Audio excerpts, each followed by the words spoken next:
I think I've almost forgotten how to do this. Hello, ladies and gentlemen.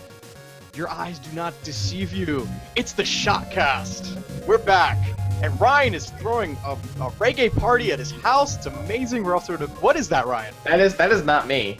What I'm hearing music and dancing. It's who's that? Is that I think Steven? it's coming from. I think it's coming from you. I think that's all you. What is going on? I don't have any. I don't know. I turned the fan off, so. I don't think that's me. Maybe it's a ghost because it's Halloween. So. Oh, that's true. Ooh, It's a reggae ghost. Is like. I hear some thumping and beats happening. Anyway, you know what, it might be the restaurant that's down below me. Sorry. Oh, okay. Anyway, don't make me seem like a crazy person then. I don't know, George. I don't know what your musical interests are. We should keep going and stop from derailing this. and we're back. Thank you. You guys waited so much, and here we are. We completely butchered the intro. The ShockCast is back. I'm your host, George Jimenez, staff writer from DualShockers.com. The DJ is Ryan Meitzler. Sure. Just go with it. It's fine. And Steven Santana, all the way from Hello. Las Vegas. How are you, man? Oh, I'm good. Had a terrible day at work, but whatever. It's the weekend. We have Nevada day off, so it's a 3-day weekend for me. What is what's a Nevada day off? It's a really weird kind of fake holiday where we celebrate the inauguration of Nevada into the United States of America. So I don't know why. I think it's mainly because they wanted to give people Halloween off, but didn't actually want to give people Halloween off. So instead, they came up with Nevada Day, which just so happens to always be the day before Halloween or something like that. Those crazy Nevadaans are. Yeah, you West Coasters are just making up holidays. It sounds like your equivalent like Senior Ditch Day. Yeah. I mean, we have that too, but you get this as well. So. Whatever you say, Steve. You take your Nevada Day, and the video games. This is a video game podcast. We talk about video games. I know, Steve, Yes. You haven't been on in a while because No. we haven't been on in a while. So, Yeah. So it's through proper shot casting. Ryan, games are coming out. We're in the middle of the winter holiday avalanche of games. Like Halo's already out. We got Call of Duty's coming out. Assassin's Creed came out on a Friday, which is a weird thing. But Ryan, what's coming out that we should be keeping an eye out for? So the new releases that'll be coming for next week, November 1st through November 8th, 2015. Not 2016, 2015. Don't get confused. We're not that far in the future yet. So basically, we have Cibele, which is for PC and Mac. BitShifter BitShifter, which is on Steam Early Access for PC. Need for Speed on PS4. Anno 2205 for PC. Hard West for PC. Electronic Superjoy for Wii U, Yokai Watch for 3DS, and the big one, a small little indie game called Call of Duty Black Ops 3, which is coming for PS4, Xbox One, PS3, Xbox 360, and PC. That's going on a Friday too, right? Is November 6th a Friday? Yes, Okay. it's this Friday. That is weird. Maybe because like the Tuesdays have been so packed the last couple of weeks that they just say screw it, let's just release it on a Friday and see what happens. But I know It's not unusual. I mean, PlayStation used to release hardware on Fridays a lot, and then Nintendo always does like Yes. Sunday releases for most of their games. They haven't done that as much though. I think they've been doing that a little less. The Wii U came out they on used to. Sunday. Yeah. And it was funny too, because in my area in Bergen County, my hometown, they had blue laws, so all non-essential stores were closed on Sundays. So when Nintendo launched stuff on Sunday, you wouldn't be able to get it because all the stores would be closed. So that wacky Nintendo. Well, GameStops would be open though, because I worked at a GameStop, and we would stay open on Sundays because we were technically a pawn shop because you could trade stuff in for like cash. Mm-hmm. So that's how we like circumvented the blue law. So yeah, I would be opening weird. those. I'd be opening those days, and it's just people waiting outside for like Pokemon Black and White, and I'm just kind of like, ugh, it's not on a Sunday, leave me alone. But yeah, Ryan, the things happen apparently across the world, over an ocean. In a lovely city called Paris, Sony had a press conference during Paris Games Week, where they showed some things. At first, if you were following me on Twitter, I was a little snarky. I mean, maybe because I was working, but yeah, they announced some things. Running through, do you want to just run down the list, or Ryan, did you have some thoughts on Paris Games Week that just stuck out? No, I think let's go through the stuff first, and then we can kind of share thoughts because there's a lot to go through. Sony definitely had a lot that they had announced because they actually, well, I mean, I guess the main reason is because they didn't have a press conference at Gamescom because they felt that Gamescom and E3 this year were very close, and they wanted to spread out their announcements a little bit. So Paris Games Week, I think this was their first time there. I don't remember. Have they been there before or no? I've never heard of Paris Games recall, Week. but yeah, it might be like a newer. I don't know, but anyway, so yeah, should I go through or? I got the list here. I got the list opened up here. Okay. So, All right. Yeah. Go for it. Yeah. So I'm going to start with some Street Fighter V announcements because I can care less about Street Fighter. But guys, bearded Dalsim, come on! Oh, yeah, that looked pretty cool. He's not quite Hot Ryu, but he's close enough. Hot Ryu, wow. No one is Hot Ryu, right? Oh, like man. when I saw that DLC, I was just like, I got a beard. He's got a beard. All right, where do I pre-order this stupid game? But yeah, that seems to be the thing. Like, that's George's new main character. I'm like, all right, Hot Ryu, and then like and then like he's got no shirt and like beat up pants. So it's like, Ryu, you've seen some shit. Like what happened? Like you just want to like hug him and be like, dude, everything's gonna be all right, Hot Ryu. Come on, like you have a beard now. You're in a new class of people. But yeah, Dalsim, they also announced a February 16th release date. So it's pretty soon, which is pretty cool because I'm hearing some kind of the beta here finally works. There were some issues. Awesome. So there was some issue with the initial beta where it's like, hey, it took an hour to get into a match, or if you were lucky, you got into a match on a Sunday maybe. But apparently the last beta went by really well, and they unlocked like 10 characters that people got to try out. So things are looking good for Capcom. There was also this weird Portal-y game that looked like Minecraft called Boundless, which was it was a fantasy Minecraft. Ryan, are you doing karaoke over there? I think it might be. It might be my neighbors. I'm muted. I don't know. I hear some craziness. Maybe I've gone mad. Oh yeah, I think it's my neighbors. I can kind of hear.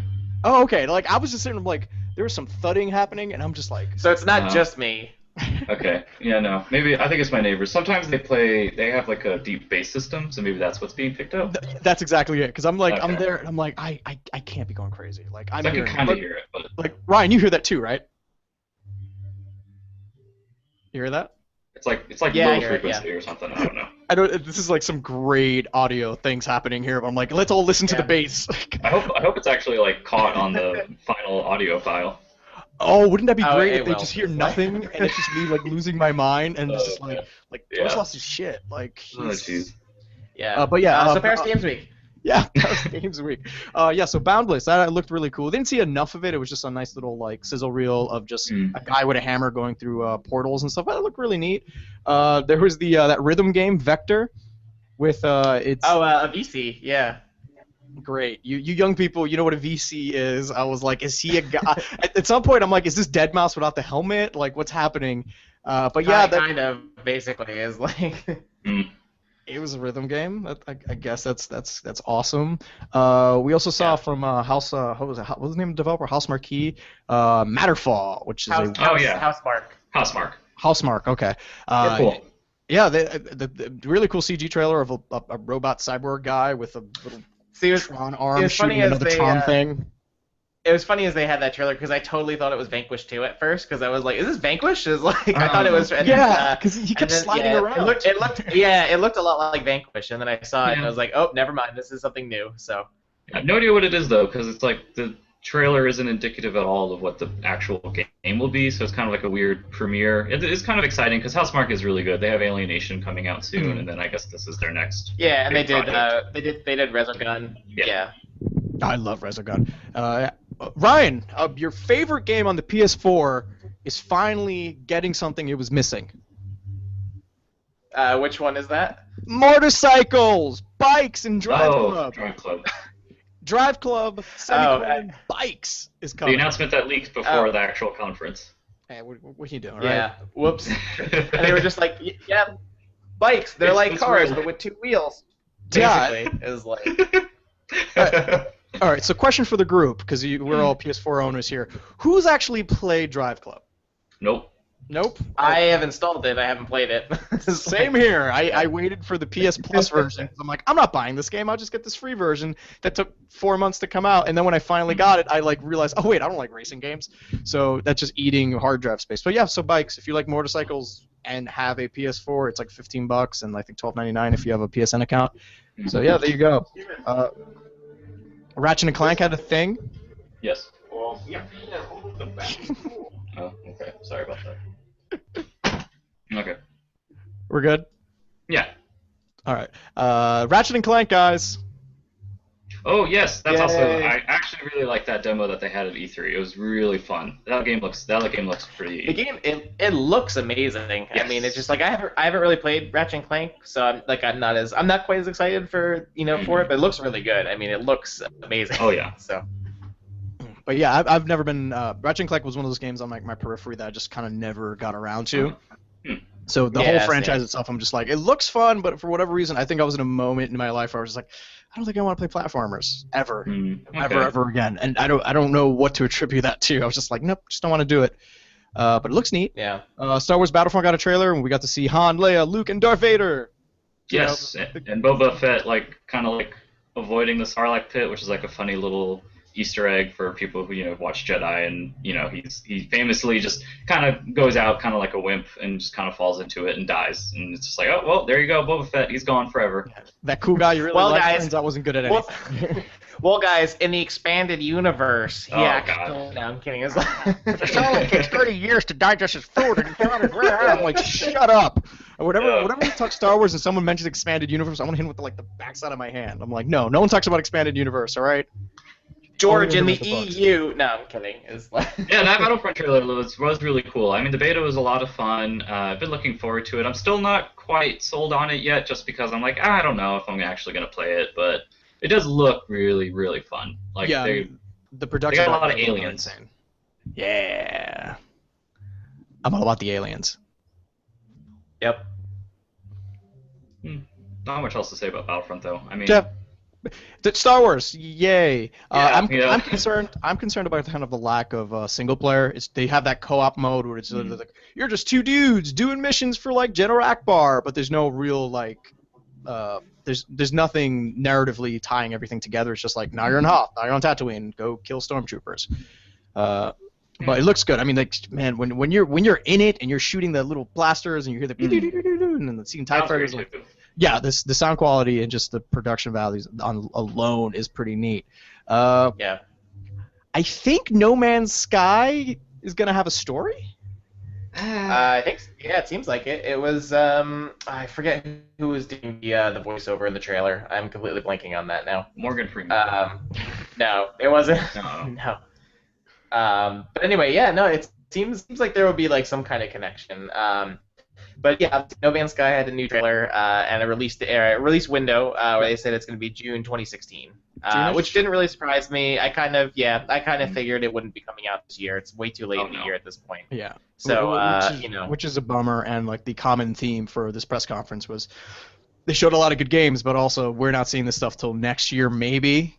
At the earliest. No, I mean, I think more so than like E3 and stuff like that, where E3 was all like the very far stuff, where it's like, oh yeah, Final Fantasy VII remake, that's coming sometime eventually.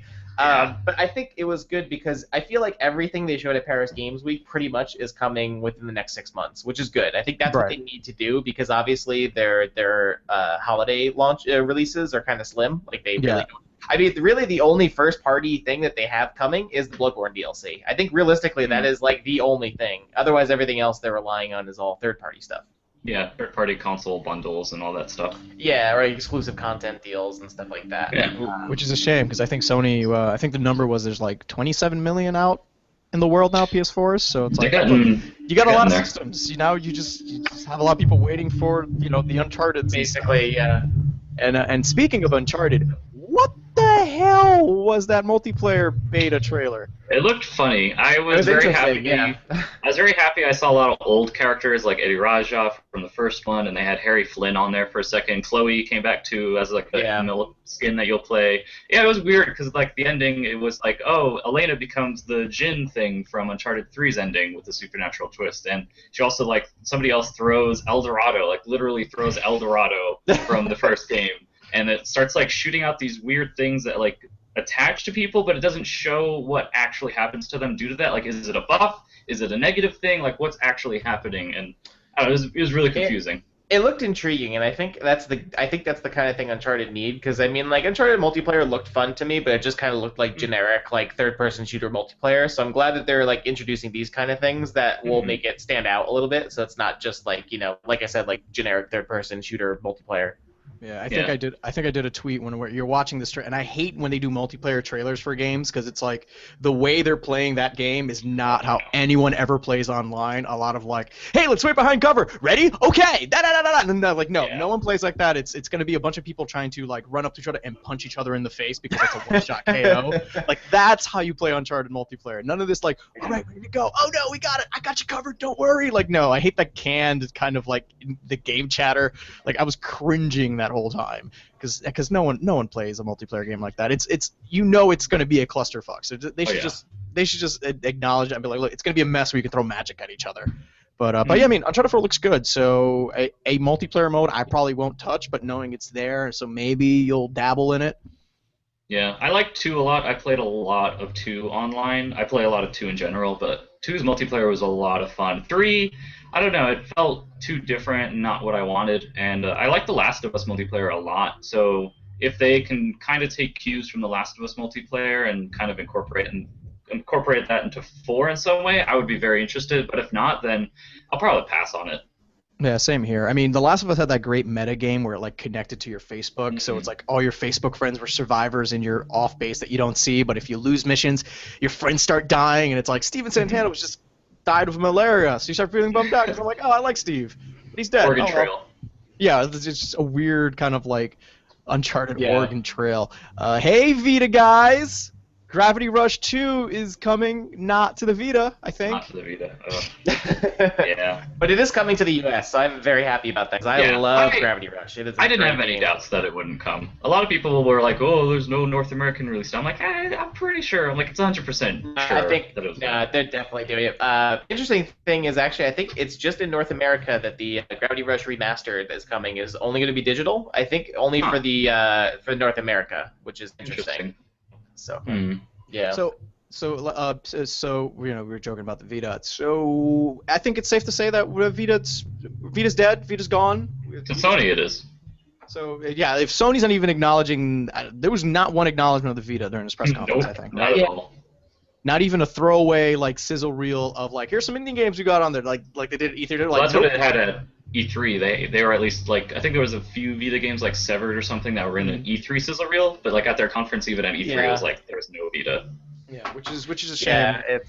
Yeah, Vita's being hung out to dry. I mean, we've known this for months now, so unfortunately, you know, basically the only thing that's keeping it alive are third-party developers that are, but I think that's also that's tied into the whole cross-buy thing. Basically, is like, you know, developers that are putting their games on it because they can.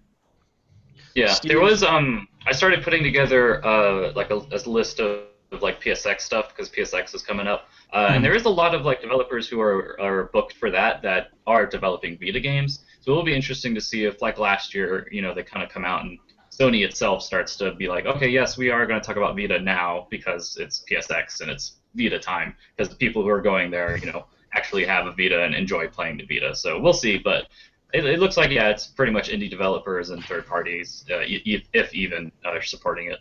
It's never going to be Vita time. Just sorry. Steve, what the hell is Dreams? Because I saw something of Dreams. I absorbed the information, but I don't think my brain was able to process what exactly Dreams is. It's a weird artistic, I guess, thing that Media Molecule is doing, whatever artistic means, but it's like they took Little Big Planet, kind of gave it this dark European style to it, and then put it in like a three-dimensional realm instead of the 2D platforming. And that's the only way I can really describe it, because there's no adequate way to describe dreams, because even the developers themselves can't adequately describe it. So like how are we supposed to even talk about it with any knowledge of what it even is, because it's just so vague in their presentation for it. Yeah, because I feel like a lot of it is the tool set, right, Ryan? Like it's more of like create your own fun. Here are the tools, make a game. That's basic. Yeah, I mean, I think that was the because when it was Dreams was announced at E3, I think, right? That's when it first was announced. Yeah, and I think that was kind of the first problem was like at E3 they showed it, and that was the thing that people thought was that what is this? So I think this demo that they showed at Paris Games Week gave a better indication of what it is, which is still. Too. It was, yeah, because this was this was a pretty thorough, like, I think the demo was probably like 5 to 10 minutes or so, something like that. But so they showed, they gave a gameplay demo, and I think it's a little clearer now what it is, and to me it seems like it's going to be more of a creation tool sort of thing. I like for some reason I'm kind of thinking almost something like sports, like almost like like it is focused heavily so much on the creativity and the like making things. Like Media Molecule's done, because obviously like Tearaway and Little Big Planet are both really focused on. So I think it'll just be, and I read somewhere that apparently like your creations you make in Dreams, you can export to Unity and 3D printers, which is like something I might have heard, which is an interesting and really cool little like tech feature. So yeah, I think it's this is something that they're going to have to give more time to explain and show, and because it's like, again, I don't really know what the game is yet, but the creation tools and stuff are what are interesting me in it.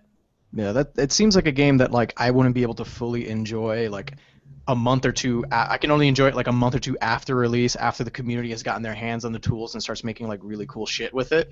And because that's kind of like what happened when like I played like a Little Big Planet, or even like people playing like Mario Maker. Like if you jump into Mario Maker now, there are literally thousands of like awesome levels and like a million terrible levels, but like the really good stuff has to kind of rise up in Mario Maker, where you're just kind of like, oh man, this is really cool.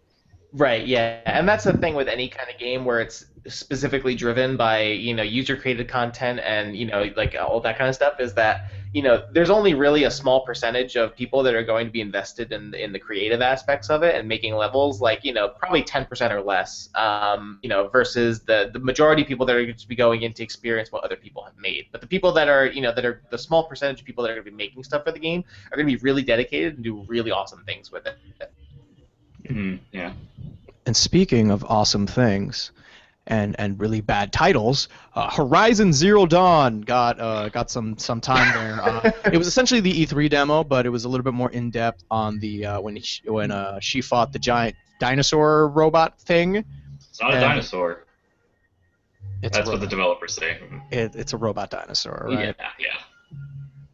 Don't. It's a robot dinosaur. But I think they were able to kind of slow things down a little bit. I like when they did the freeze mode and they were like, oh, didn't break, ha ha ha. I'm like, all right, that's enough. Just keep it rolling. I thought that was a photo mode thing, but they're gonna be like, oh, we have photo mode in this too. It was like, oh, okay. I got that. Cool. I got that vibe too, but it was like, no, we're showing you like developer mode, so we can blah blah blah. I'm like, yeah. But I like the kind of like the detail, where he's like, oh, he's got like 90 plates and like 100 different like points of articulation and different weak spots that you can tear down. And like I love that little harpoon arrow that like you shoot it and it ties it down to the ground and you can like kick the crap out of the dinosaur, not dinosaur. Yeah. But it's all footage we saw before. Yeah. An issue. Yeah, it looks cool though. Like Horizon, I think definitely out of all of the stuff at E3 was the the new game from E3 that I think I was the most interested in. And obviously because it seems like to me Guerrilla is really putting their heart into this. Because I think it's clear that like they're ready to do something new and not do another Killzone. Yes.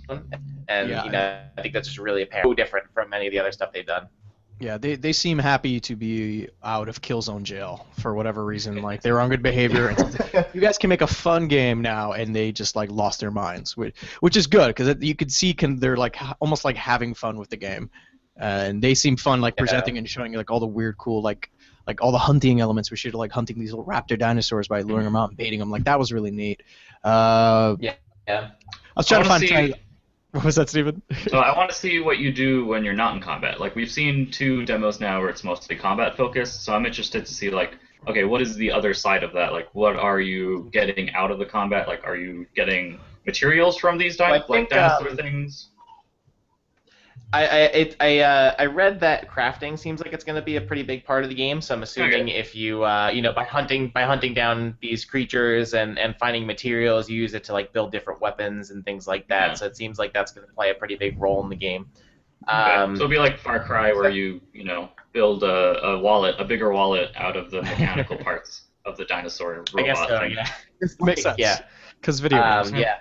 So I think probably one of the biggest announcements was Quantic Dream's new game, which was finally revealed, which was Detroit Become Human, and that is a Quantic Dream-esque Quantic Dream game because it's got. As I was watching the trailer, I was gonna say as I was watching the trailer, I was just checking off. I was like, okay, female, shown up close in scantily clad clothing, check. Basically, it was like it had like all the hallmarks, but I'm really excited because I love Quantic Dream. They're one of my favorite developers. So. I think your favorite developer. Okay, so this is the portion of the show where George gets to hate on Quantic Dream and David Cage. So it's like I don't hate on David Cage. I feel like he's taking credit for a lot of things. Like I've brought emotion into video games. I'm like, no, you didn't. You're making a cinematic game. It's been done before, better, but they're pretty games. I mean. I like that his version of Detroit is all full of French Canadian people, which is, I guess that's something. I mean, Heavy Rain too. Yeah. I don't think basically, but I think but this looks cool that it has this is going a little bit more in the future and it's kind of following this like android robotic woman, I guess becoming human as the subtitle suggests.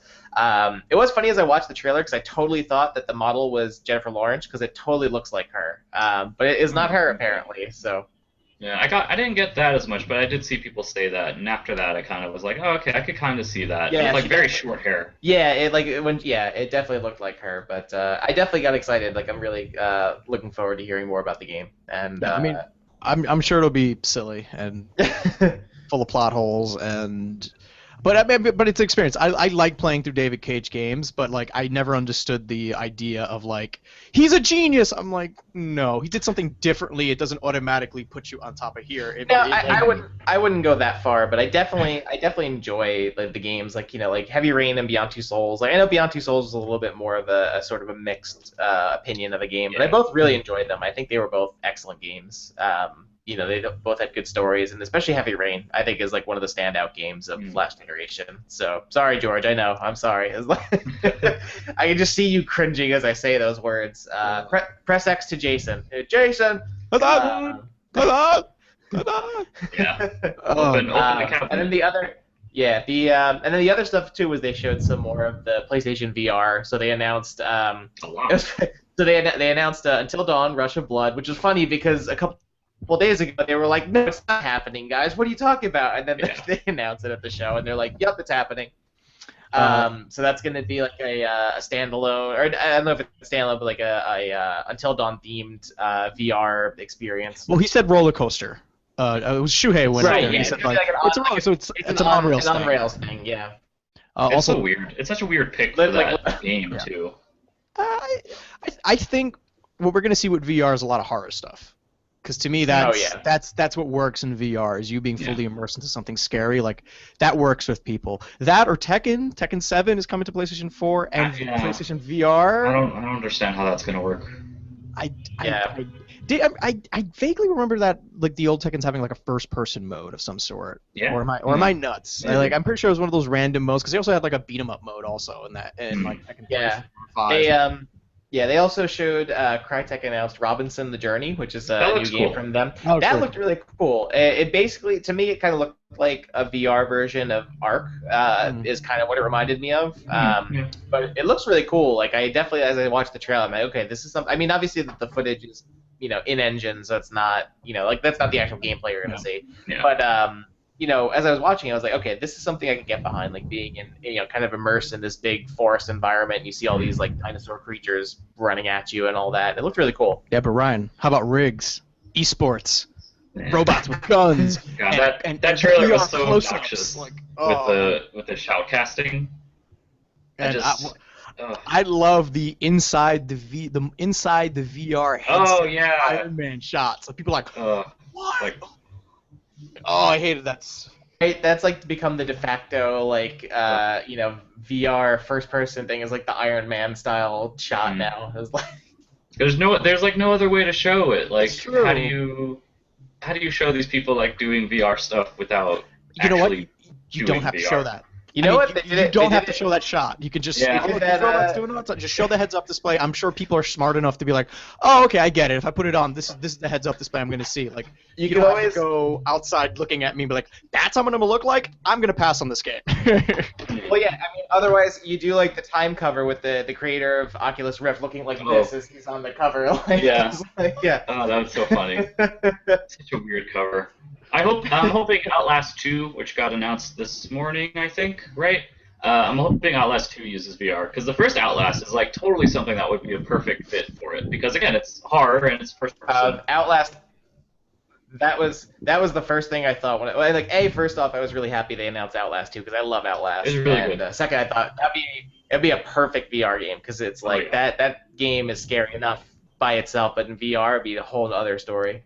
Yeah, I mean, horror is gonna have a nice big push in VR, and I think that's what's gonna draw people to VR. Yeah. And like, I'm hoping that we see more than horror, because I think the problem is gonna be once VR's out, we're gonna have like 30, 40 like, hey, here's a game where we just throw spiders in your face, because why not? You're scared, right? VR. I'm like, I don't need that. Like when they showed that demo for the Walk, where it's just like, oh, you can walk in the tightrope between the twin towers. I like that. Nope. Don't need that. I want to try that. I want to find out where they're doing that and try it, because that looks interesting to me. But you know, they're actually thinking back on it now. I would love something, even if it was something simple like I played through the Talos Principle a little while ago, and you know, I think that's an experience that I think would be really, really good in VR. I mean, the whole game is basically based in VR anyway. Right. You know, so I think that something like that, it doesn't have to necessarily be horror or something. I think even if it's just a very immersive environment that I can just or even something like Everybody's Gone to the Rapture, like that would also be a great VR experience and add something to the game. Yeah. No spiders. No spiders, no. Damn it, Or no no, spiders. there's the other one. I think it's called Depth, the one that you're underwater and like swimming with sharks and stuff like that. I'm like, nope, No. doing it, I don't need that. doing it. Why can't I get one that I can just go like here? You're just going to the Gap and you're just looking for pants. Although, I want that game. Like Adrift, I'm really looking forward to. That I really want to play. Adrift looks awesome. Yeah. Again, another kind of like horror issue. Maybe it's a horror game. We don't quite. Is it a horror game? No, I think it's more like like a thriller. Like it's like a thriller-ish type. Okay. Like, I mean, basically the pitch is kind of like Gravity the game is kind of the pitch for the game. So I think something more that's like intense and like not really scary, but it's like Everybody's Gone to the Rapture, Gone Home, like a lot of those type of stuff where it's you kind of are experiencing a story slowly unfold before you as you progress through an adventure game type thing. So, but it looks good. So they didn't announce a price for VR yet, right? No. That's probably an I feel like that's either a PSX announcement or an E3. But it's supposed to come out, I think, Q1. E3, so, yeah. Well, I think because I think it's supposed to come out Q1. So I think they are going to probably announce it. I think they're probably going to announce it PSX. Okay. Yeah, hopefully. I think that makes the most sense. Yeah, and I think for that to work, it's got to be $150. Like if you make that $300, No. I mean, it's going to be more than that. Do not pull a Microsoft and be like, it's $500 with Kinect, and be like, it yeah, go can't. Microsoft. No, it's gonna be $299. Think so? Oh. I could see. Yeah, I think I would realistically. I probably would say between 200 to 300, like somewhere in that range. I don't think because I think Oculus is going to be what 350, 400 around there. And you need a pretty diesel PC. And you need a beefy PC to run it. So I think 300 sounds right, somewhere around there. There's plenty of other games to play. I don't think I'm going to be able to. I mean, I'm intrigued by the technology, but $300 is asking a lot. You know what I mean? Like, yeah. And for me, I'm just like, Sony, you've got some goodwill with me, Sony. Don't take advantage of me by charging $300 for this nonsense. Ryan, I know you're a big Rayman fan. Or not? Oh. Ryan? I am, yeah. Oh, okay. Oh, okay. You just cut it. I thought I offended you. Ryan was like, hello? Oh, sorry. That's Sorry, did I freeze? So actually, no, let's say, I am a big Rayman fan. For once, you actually guess a game I like, and I actually like it. So, yeah. Are we going to talk Sonic Colors? I On the can leave now. on the iPhone. I can leave now. Ryan but is anyway, our yeah, resident. Ryan's our resident Sonic editor. Ugh. Somehow. This is like. The title we gave him. Rayman creator Michel Ancel showed off his new game Wild, Oh yeah. which is like he wrote a bear, and I was like, that's kind of cool. I don't really know what the game's about. You play a druid and you do helpful druid stuff, but you can control and ride animals. He took over like a hawk or something that was flying around. It looked neat. Yeah, it looks cool. cool. I had to watch the trailer later, but it looks cool. I think next year is going to be the year of the caveman between this and Far Cry Primal and Ark whenever Horizon. that gets a full release, and Horizon. And next year is going to be the tribal like primal year.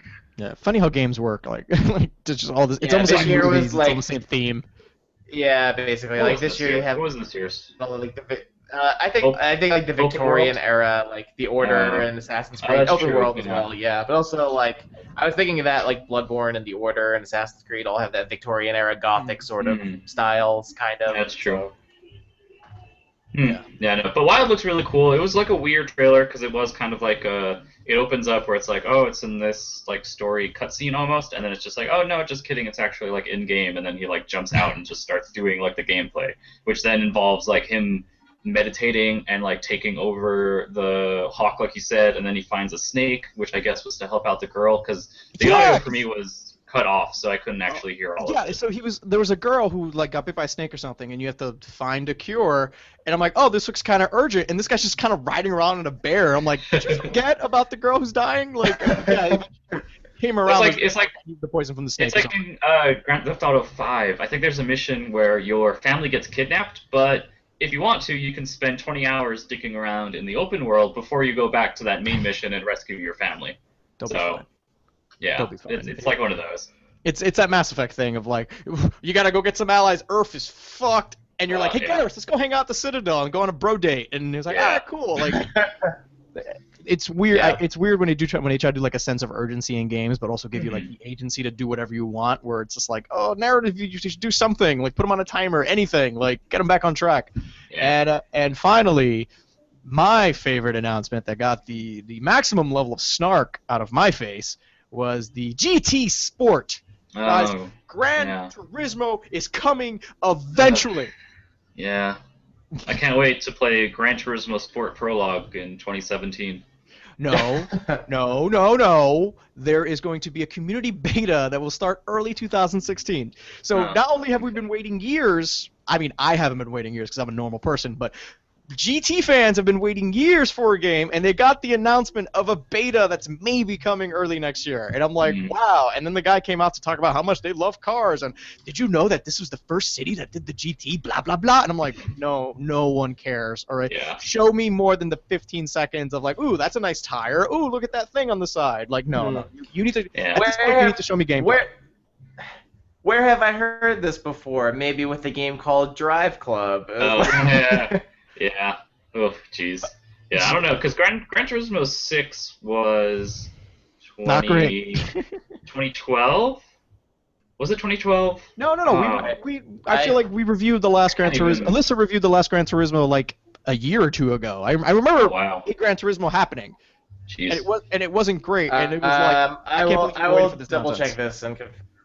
Yeah, I'm trying to remember what it was because it wasn't that long ago. GT6 came out recently. Yeah, it did not do well. It was 2013. 2013. Yeah, that was. Okay. I think that was when I first started with the site, and I remember seeing a GT review, and all the GT fans got mad. It was like, it's a bad game. Like, what do you want from me? Yeah. Jeez. Yeah, I don't know. Sports and racing games are very hard sells for me. I liked Forza 4 a lot, and that was really the only racing game I've played majorly. So it's really like they all just look the same. Like really, they all look the same. The same thing is you get in a car. You don't even get in a car. You start off in a car, and then you just drive.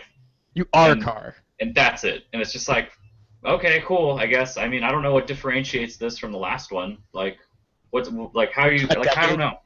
There's a decade difference. That's my problem with GT, is that, like, at least Forza is on, like, a 2-year cycle, and it does, like, a Horizon every other year. Yeah, they switch off. Like we're waiting 4 or 5 years for Gran Turismo games, and they're not all that great. I mean, they look phenomenal, but that's not enough when you have games like, yeah, we're making fun of Drive Club, but Drive Club is not a bad game. It was just like a lot of nonsense surrounding the release and the support of Drive Club. For sure. But like the Forza games were fine. Like you got Dirt. You have options for your race car games, but I have no idea how. Is it Polyphonic? I forget the name. Polyphony. Polyphony Digital. Yeah. I have no idea how they are still in business, taking this long to crank out a game. Money off of it. I don't know if these games sell well. Yeah, the Gran Turismo sells well.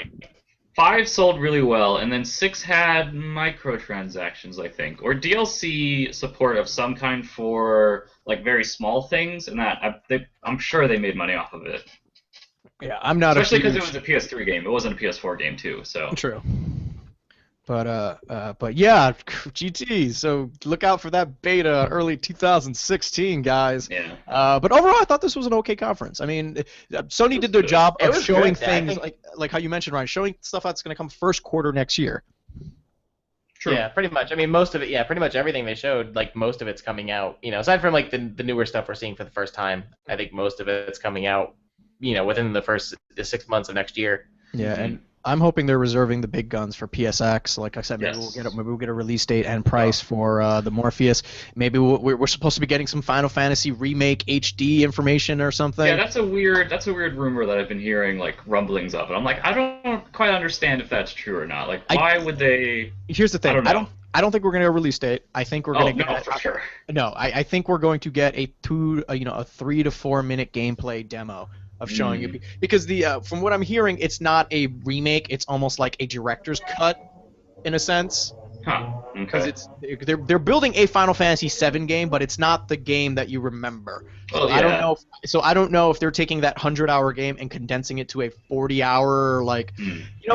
That whole time he's dressed up like a lady in a whorehouse. Maybe we don't need that scene, and we just bought ourselves 4 hours. Like it's gonna be very interesting what they do with that. Like I'm curious. I mean, it's not gonna come out in 2017 anyway, so. If even, but I don't know. It'll be interesting to see what they bring to be. I'm really excited for PSX. It's gonna be a lot of fun. Yeah, same here. And I think that's all right. Ryan, what'd you anything stick out for you that was like your takeaway from Paris Games Week? No, I mean I think pretty much what we pretty much went over all of it. I think it was just nice that I think that Sony has, Sony focusing on the stuff that's coming, within the first half of next year, which is the important part, because, my issue with Sony and PS4 has just been the fact that, essentially for the last 2 years, we've been basically, getting the carrot on the stick, where it's been like, hey, guys, if you just wait till next year, all the great games are coming, and then the next year comes, it's like, oh, wait, guys, next year is going to be the year, and, that's kind of my problem with them right now, is that they keep extending that carrot out further and further, and, they have to deliver next year, because if they don't, I think they're going to get too complacent, and I think that's going to give Microsoft a lot of advantage to because Sony's in the lead right now. They are so far ahead of everyone else that I just feel like right now it's just a little bit of complacency where it's like, oh, well, we're so far ahead we don't need to worry about releasing stuff immediately. So I think it's good that this showed a little bit more initiative on their part. It was like, okay, here's the stuff that's coming, guys. We know you've been waiting, but it's coming. Yeah, I mean, and there was no mention of the holiday. So it's like, to me, I'm like, all right, well, they're conceding the holiday to Microsoft, because Microsoft has a bunch of first-party stuff coming out. Yeah. So they just said, this is Microsoft's holiday to lose. Because Nintendo has a pretty not great lineup. They have some stuff, but it's, this is Microsoft's holiday to lose. This is all them. They have so much stuff coming out this holiday season. Do you think when the MPDs come out, because it's the end of the month for October, do you think they sold more Xbox Ones? Because the PS4 had that price cut, and the Xbox One this month only had Halo, really, as its but I think Halo's going to be a big draw. I think Halo's the biggest gun they have this holiday, aside from Tomb Raider and Fallout. Oh yeah, but I mean, there's some crazy bundles up. You remember there's that that Fallout and Gears bundle that is like $300 that you can get at Inspire Games. They've been doing some crazy bundles. So that's gonna move some units, but I don't think Microsoft is reporting. I think so, yeah. Microsoft's not reporting NPDs on consoles sold. I think they sent out a release saying unless it's like a unless it's When like a they've sold more. milestone. Yeah, and like that's pretty much it. Like Or like unless they hit a milestone, they're not gonna say unless anything. they beat Sony for a month, like. Yeah, that's the only way they're going to give actual, like, oh, we were #1, sold 1 million, blah, blah, blah. So Yeah. it'll be interesting to see October NPD, and especially November, because November is Call of Duty and Fallout 4, which is like, which one is going to sell more? Because I feel like Call of Duty fatigue is setting in. I still no. I think you really like. I think Call of Duty's still gonna get it because it's Call of Duty. I mean, even if there's still fatigue, like Call of Duty still is enormous. Now, the interesting thing will be to see how the recent news about the 360 and PS3 versions will affect it, because they said that the campaign won't be in the game. It'll be 30 FPS, so this will clearly be kind of more the bare bones package versus the next gen. So it'll be interesting to see how I think that affects it, whether we're going to see more people leaning toward the PS4 and Xbox One versions. Yeah, and that seems like either someone they made it sound like it's a technical restraint, which maybe it is, but to me it sounds like publishing. I think so. All right, guys, you need to move on to another system, or like let these systems die. It's time. I think it's more of like a 70-30 split, or like maybe a 60. Is mainly technical, that like they want to push them, but they also do want to move people onto the new hardware so they don't have to keep because you have to remember still that like even Microsoft admitted that the 360 and PS3 base is still larger than PS4 and Xbox One. Oh, yeah, true. Yeah, but they're not as active, because whenever the NPDs do come out, usually the Xbox One and the PS4 versions are listed ahead of the like PS3 and Xbox 360 versions. So they are selling like higher, which means they're more active, but there is like 80 million PS4 and 360s each like out there still. So so we have I think those consoles have another year or two left in their life cycle, and plus you have the whole used game market, so they'll be around. I mean, I keep my PS3 around because there's just so much on it that I haven't played still. So why don't you just use PlayStation Now, man? For $30, you can get 90 hours of Final Fantasy, blah blah blah. Every PS4 game is a PS Vita game with remote play. Yes, because you need to play your game off your toilet. You don't have 5 minutes to yourself. Like no. I hate that line. So is that it for Paris Games Week? We can move on to Halo. Yeah. I'm gonna move on. Halo came out this week, guys. Ooh, it installed. It's kind of a big deal. Team, what team are you? Team Chief or are you Team Lock? I'm Team Let's Play Multiplayer. Your team, my game's not installed, so I don't know who these people are. Yeah, no, I mean I've followed it kinda. Like I've seen like a few of the trailers. There's been some like I don't know. I don't know if I want to classify it as blowback, but there has been some reactions to the plot of Halo 5 being like, oh, this is fucking mess. Yeah, this isn't what we thought it was. Like, I'm like, oh, okay, that's interesting. I'm interested in playing through it because, like, I enjoy the campaigns. I really don't care anything that goes on during them, but they're enjoyable.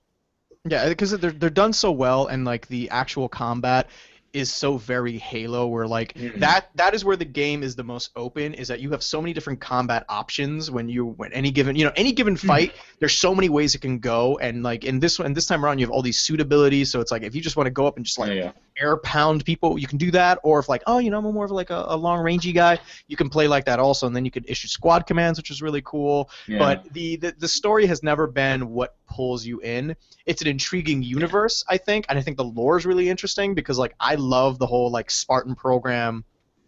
I love the idea of the Spartan program, but as soon as you start introducing all the like ancient alien politics, that's where the game always loses me.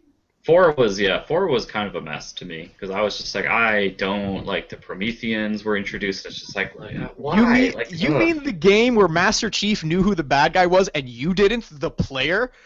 Like, Master Chief, that's the didact, and I'm like, who the fuck is it? How do you know that? I've been with you the whole time, Master Chief. And then people are like, oh, if you read the books, Chief actually knows blah blah blah. I'm like, and that was the whole big transmedia push where it was like you had to read the comic books and watch the movies to get the full experience, the full Halo. experience. Honestly, like Halo is interesting just because like I've enjoyed the games, and I've enjoyed the stories, but I've just never really understood the lore very well because I've never read any of the books. I've never read any of the outside stuff. It was interesting because like honestly, 4 I didn't really play a lot of 4. I didn't like the multiplayer as much, but I thought the story was one of the better ones because of I thought that had a bit more of an intimate focus, where because it was so focused on Halo and Cortana and Master Chief, Chief and Cortana, it was basically kind of the crux of the story, and I thought that was really interesting. Early on, and that's the emotional pull in 5. Early on is like Chief is like, wait, Cortana's out there. I'm gonna go do it, and like I like those rare glimpses of like super brainwashed soldier Master Chief showing like a tiny sliver of humanity. To me, that's always been super interesting. Yeah. Because he's the rigid super soldier. Like I'm gonna follow orders because I'm really good at what I do. I was kidnapped at an early age to be the perfect soldier, and to see him kind of like go quote unquote AWOL, which is and I see that why people were kind of disappointed with they wanted this like Locke versus Chief like head to head death match. Like I hope they murder each other. You don't quite get that payoff. Well, I knew they never were going. Like I always expected it to be, oh man, they're gonna fight, and then they're gonna team up and take on the big bad, like any other like.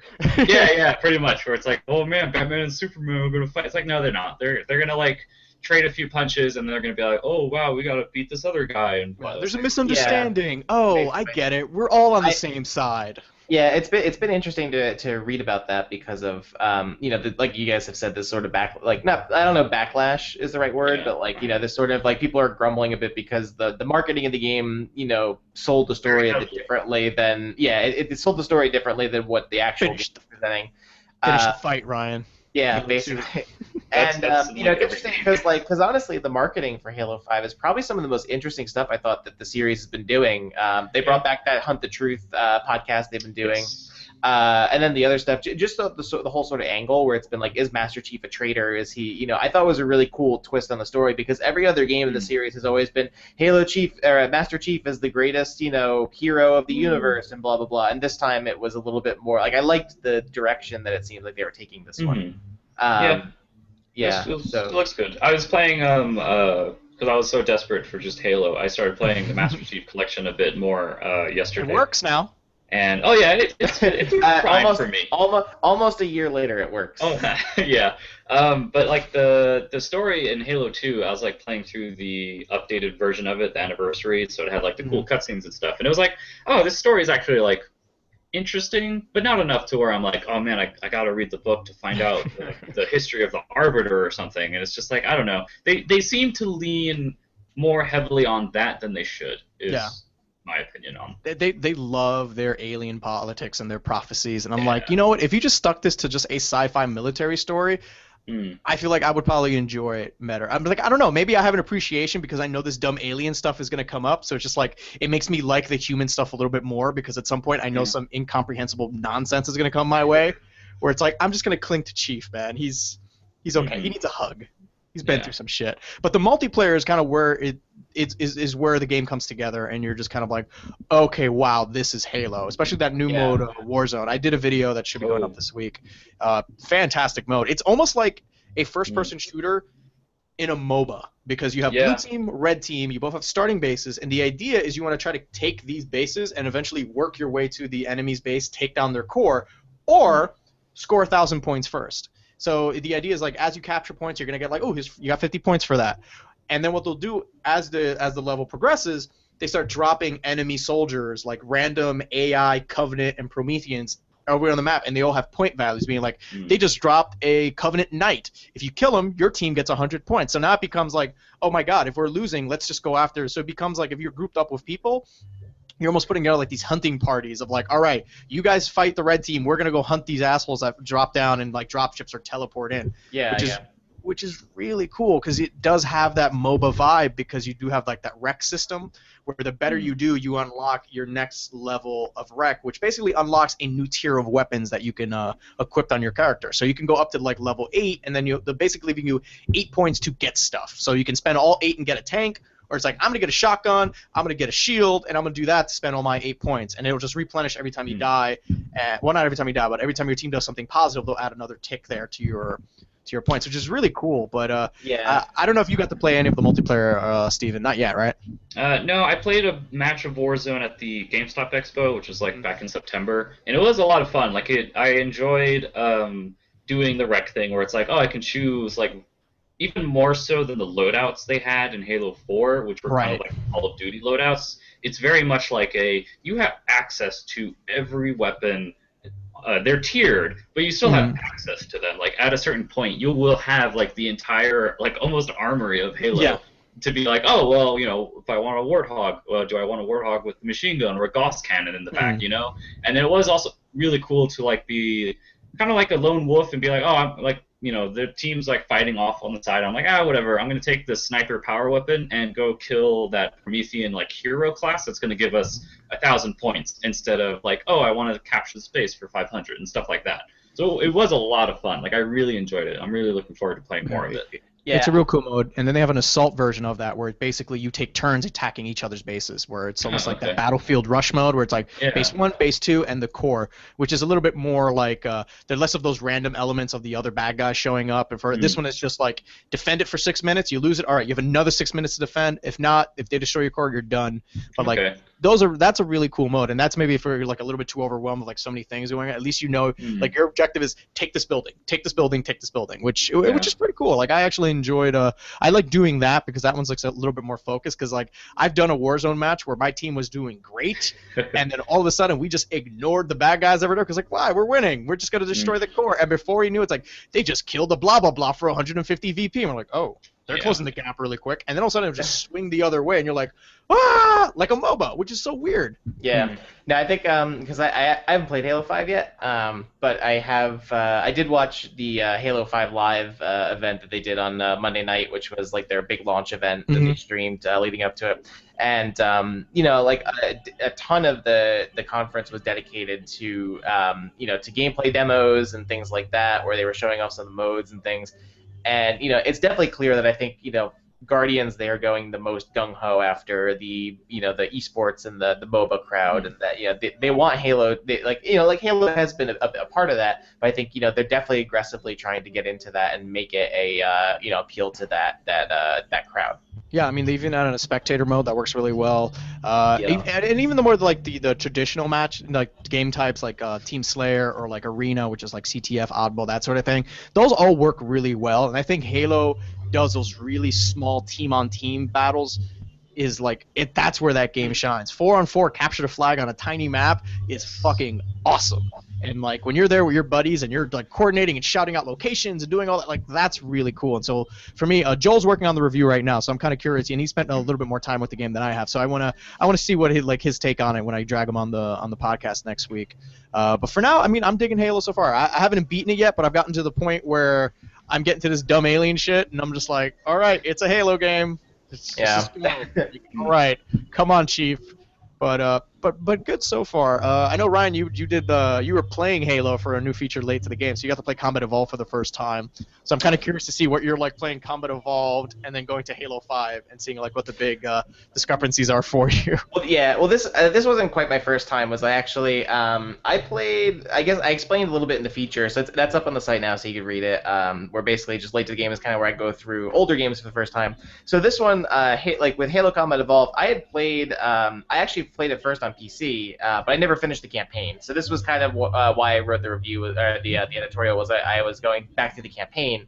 So I played the PC version on a crappy Dell PC that could barely run the game, and I just like played the multiplayer pretty much nonstop. Actually, I remember because I played the campaign, I got up to where you fight the Flood for the first time. I think I got so frustrated I just stopped because the Flood are the worst part of any Halo game. Yep. So actually, the first Halo game I finished was 3, and then I played every other one after that. So I played Halo 1 and 2 because I hadn't really played those. I hadn't finished the campaigns. So it's interesting going back and playing Halo 1 just because of like my memories of the later Halo games, and then but still playing the first one and getting used to some of the quirkiness of some of the weapons, like especially the Magnum pistol, which is the god weapon in Halo Combat Evolved because it's the best thing ever. And I just but I had a lot of good time going back through it, especially playing some of the missions that are still like very near to my heart, like Silent Cartographer is still my all-time favorite Halo mission. That is still like the greatest. Awesome. That is still like the greatest Halo mission I think in any. But it was fun. All right. So yeah, I think that's enough Halo talk. I think we'll talk a little bit more next week. Like I said, I'm gonna drag Joel on, and we'll get to a real in-depth conversation, especially when Steve gets into it more, and we can talk about the. We'll see if Steve is a Team Lock or Team Chief next week. All right, so that's enough Halo. Real quick, Because we're gonna wrap up. Just because I at some point I'm gonna start breaking out to dance because of all that bass on Steven's side. Yeah, basically. But some news things I want to get out of the way, Ryan, and some tragic news. Mirror's Edge got delayed. I'm so sorry. It's okay. You need a moment. I'll give it to you. Just... No, it's it's for the better. Like I'm okay. Like I'd be more sad if it comes out in February and it's not as good. Although from what I played, because I played it at E3, I got to play a demo and I was very happy with what I played so far. So I am okay with them taking more time on it. It's not a super long delay. So they announced today they're delaying it to May 24th, 2016. Too long. It's like a little bit more than a 3-month delay. So, but you know what? I'm okay with that. I take time on it, guys. Yeah, but Ryan, the game gods taketh, but they also giveth, because Batman Arkham Knight returned to Steam! And it still has some problems. I don't know what you're talking about. It's totally fine.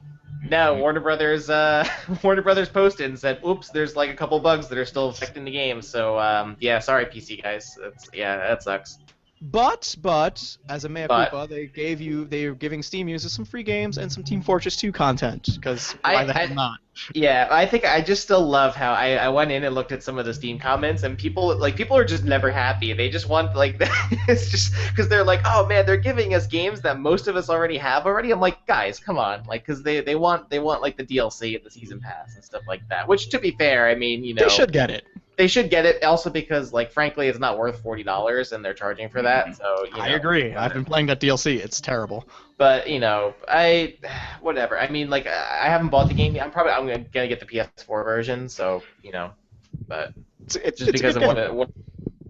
Oh, we lost Ryan. Oh. Yeah, eventually. But yeah, it looks like they gave out pretty much the entire Arkham series, so Arkham Asylum, Arkham City, Arkham Origins, and Arkham Origins Blackgate. People got for free, so if you own it already, great. If not, great, you got a bunch of free games. I'm actually quite surprised that I was really surprised that they gave out Origins and Origins Blackgate because of how they've treated those games everywhere else, where they're like the Arkham trilogy, and then they're like, but wait, what about Origins? Like, well, we don't talk about that one. It's like yeah, that's true. So I'm really surprised they're actually giving it, but I guess they want to give some value. Because frankly, people have had to wait since June, so yeah, so that's 6 months. 5 months. Or no, 5 months. Yeah, around there. Yeah. Which pretty is long, completely unacceptable. But at least you got some Batman-themed cosmetic items for your Team Fortress thing. Yeah, pretty cool. Yeah. Hats, guys. And that's it. And then we talked about it earlier, but.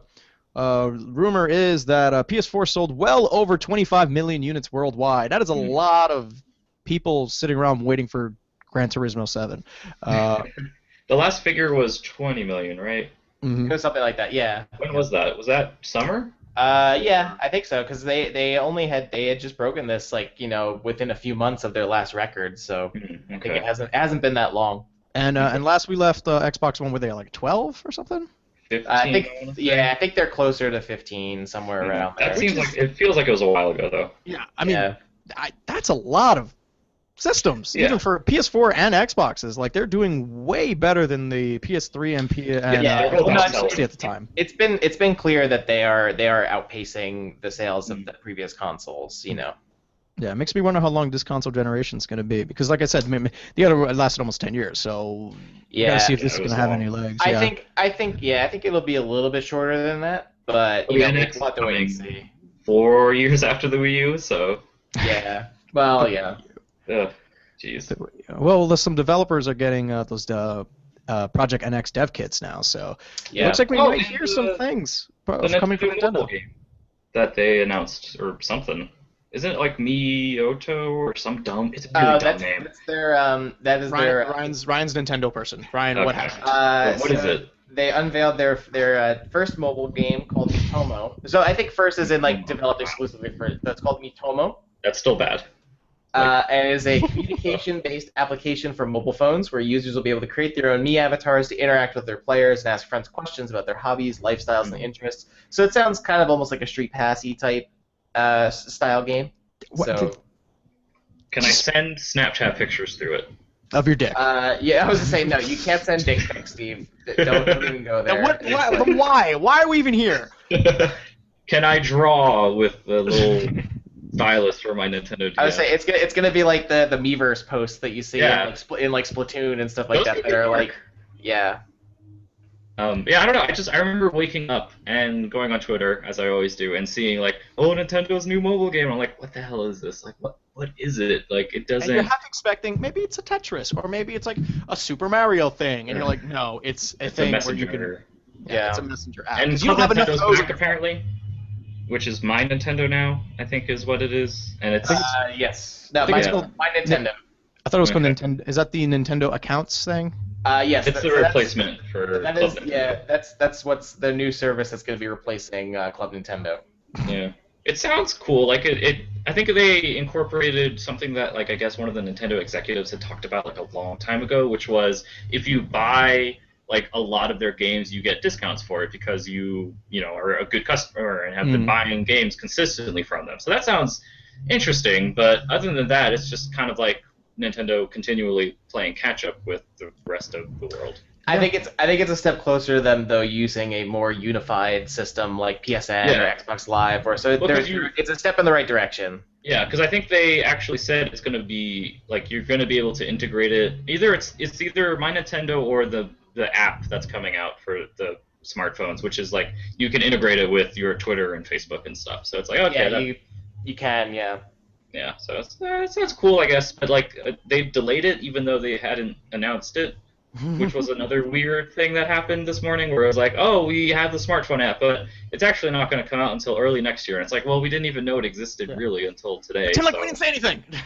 Yeah, basically. Like, that was weird.